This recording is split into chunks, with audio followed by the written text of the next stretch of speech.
In this exercise, we have to compute the matrix of a linear mapping with respect to the canonical basis, given the images of two vectors. This linear mapping, T, goes from R2 to R3.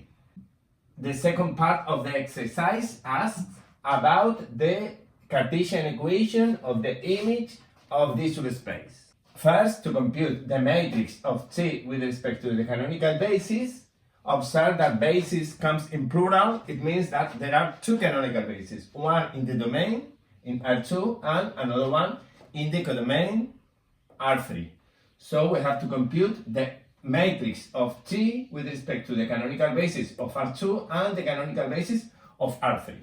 The only information we have is this, the images of these two vectors. Okay, so first of all, what we have to do is to put these images by columns in a matrix. So the image of the first vector, -2, -9, 5, we put it in the first column of a matrix. And the image of the second vector, 0, 0, 0, we put it in the second column of this matrix that we call H.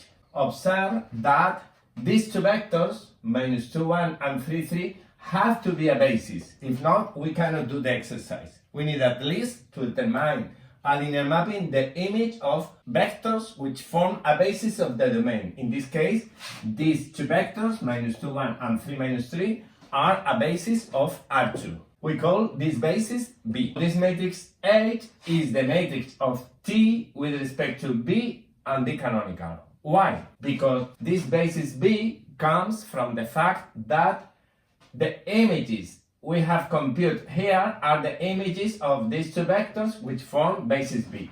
This is the reason for this first basis B, which of course is a basis in the domain, in R2. The second basis comes from the fact that these coordinates we write in this matrix H are coordinates with respect to the canonical basis of R3. This is the reason of this second basis. This is the canonical basis of R3.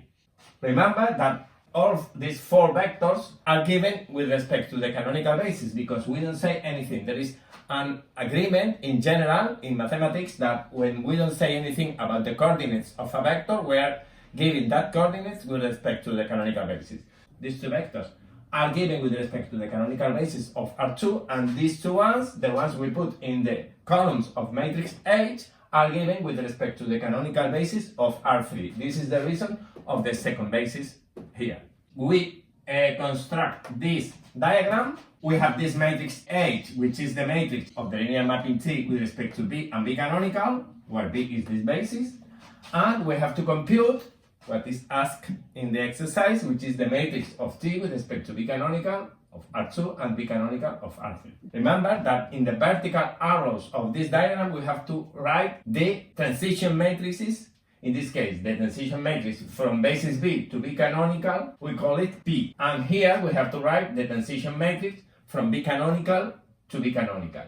We call it Q, but in this case, this Q is the identity matrix.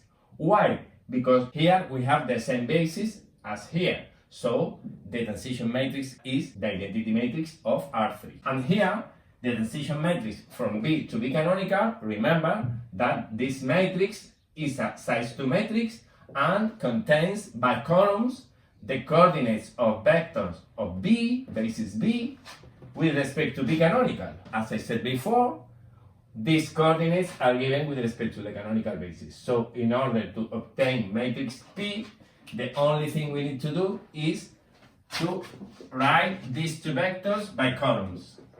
So I put the first vector in the first column and the second vector in the second column. So we have all the ingredients in this diagram. H is here, P is here, Q is the identity matrix, and A is the matrix we want to compute. Remember that the relationship between these four matrices is this. We can do it by following the path and writing from right-hand side to left-hand side.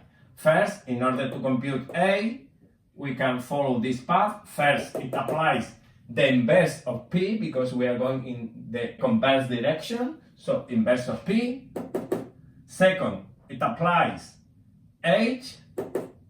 and then it applies Q, which is the identity in this case. So finally, we have to compute H multiplied by the inverse of P. We have H here and we have P here. The only thing we have to do is this product of H by the inverse of P. We did it, and this is the result. This is A, the matrix of T with respect to the canonical basis of R2 and the canonical basis of R3. So this is the solution of the first part. We give, in addition, the formula of T. The formula gives you the image of any vector, of course, given with respect to the canonical basis. The formula is obtained only by multiplying matrix A, obtained here, by the variables. As we are in R2, two variables, so A multiplied by x1, x2. If you multiply this matrix by x1, x2, we get the formula. So this is the solution of part A. Now, in order to answer the question in part B, the only thing we have to do is first to obtain a set of vectors which span this subspace. The subspace is given in Cartesian equations.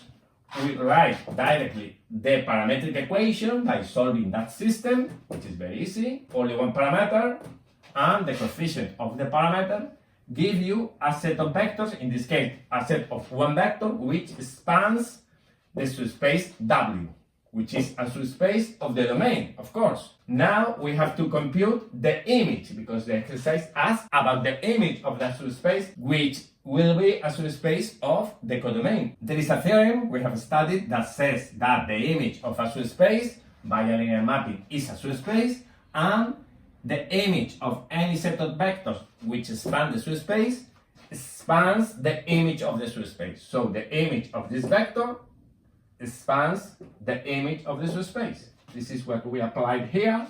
We have to compute the image of a vector. As we said before, we multiply matrix A, this matrix A, by the vector, and we get this vector, of course a vector in R3, and this vector spans the subspace image of W, T of W. As the exercise asks about the Cartesian equation of the subspace T of W, from the set of vectors which span the subspace, we write the parametric equation only by multiplying the vector by parameter, and then from the parametric equation we get, as always, the Cartesian equation. We write a system where the unknowns are the parameters. In this case, the only unknown is alpha. We force this system to be consistent. We apply Roche-Frobenius theorem and force that the rank of the coefficient matrix has to be equal to the rank of the augmented matrix. As the rank of the coefficient matrix is 1, we have to force that the rank of the augmented matrix is also 1. So this row has to be 0 and this row has to be 0. If you multiply this equation by 4, we get the Cartesian equation of the subspace image of W, T of W. I check here that the vector that spans the subspace belongs to this subspace, so it is a solution of this system, the Cartesian equations, and also I simplify the equation. It is not necessary, but I divided both equations by 2. And I wrote here the dimension of the subspace. As TW is a subspace of R3, and it has 2 Cartesian equations, the dimension of this subspace is 3 minus 2 Cartesian equations, dimension 1. Observe that in this case, also the dimension of W is 1, because it has 1 Cartesian equation in R2, 2 minus 1, dimension 1. In this case, in this particular case, this linear mapping maintains the dimension of subspace W, and nothing else. We answer the 2 questions in the exercise.